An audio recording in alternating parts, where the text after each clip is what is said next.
Dunia ini kayak balapan tanpa garis akhir. Semua orang kelihatan ngebut. Yang satu udah nikah, yang satu udah punya bisnis, yang lain udah viral. Dan lo mulai ngerasa, kok gue masih di sini-sini aja, ya? Tapi kalau dipikir lagi, emang harus cepat ya biar bahagia? Emang harus sampai duluan biar hidupnya berarti? Gue pernah ngerasa begitu. Sampai akhirnya gue sadar, hidup itu bukan lomba. Dan pelan-pelan bukan berarti kalah. Kadang justru di momen paling pelan, kita lagi benar-benar tumbuh. Dulu gue sering banget bandingin diri gue sama orang lain. Lihat teman udah punya pencapaian, gue mulai ngerasa kecil. Lihat orang lain posting story, gue malah ngerasa gagal. Padahal nggak ada yang salah sama diri gue. Cuma gue lupa satu hal. Semua orang punya waktunya masing-masing. Ada orang yang jalannya lurus dan cepat. Ada juga yang jalannya muter, jatuh, bangkit lagi. Dan nggak apa-apa. Gue termasuk yang kedua. Yang sering jatuh, sering mulai lagi dari nol.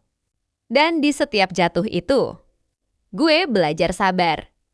Belajar kenal diri sendiri. Belajar bahwa enggak semua proses harus cepat. Kadang, justru proses yang lambat itu yang paling ngebentuk kita. Lo tahu nggak kenapa kita sering ngerasa kalah? Karena kita ukur hidup pakai penggaris orang lain. Kita lupa, hidup bukan cuma soal hasil, tapi perjalanan. Dan perjalanan itu bukan garis lurus. Kadang naik, kadang turun, kadang berhenti sejenak. Pelan-pelan itu bukan berarti kita malas. Itu cara tubuh dan hati buat bilang, hey, santai dulu, nikmatin napas ini. Kita terlalu sering ngejar nanti, sampai lupa sekarang. Padahal mungkin sekarang ini adalah masa yang nanti bakal kita rindukan.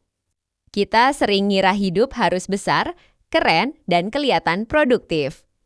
Tapi justru hal kecil yang paling ngasih makna.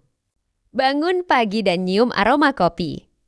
Ngebantu orang tanpa pamrih. Bersyukur meski hal sepele. Nulis satu kalimat di jurnal. Semua itu kecil, tapi nyata. Progres itu bukan cuma angka. Kadang progres itu adalah hari di mana lo bisa tenang. Hari di mana lo nggak ngebandingin diri. Hari di mana lo cukup bilang, hari ini gue nggak hebat, tapi gue hadir. Dan itu udah cukup. Jadi kalau sekarang lo ngerasa tertinggal, ingat, lo nggak sendirian. Banyak dari kita lagi di perjalanan yang sama. Berusaha nerima, berusaha tenang. Berusaha tetap jalan walau pelan. Hidup nggak perlu dikejar. Kadang cukup dijalani dengan sadar. Pelan-pelan dulu aja. Yang penting tetap jalan. Kalau lo ngerasa relate sama video ini, tinggalin komentar gue juga lagi pelan-pelan. Biar kita tumbuh bareng tanpa buru-buru.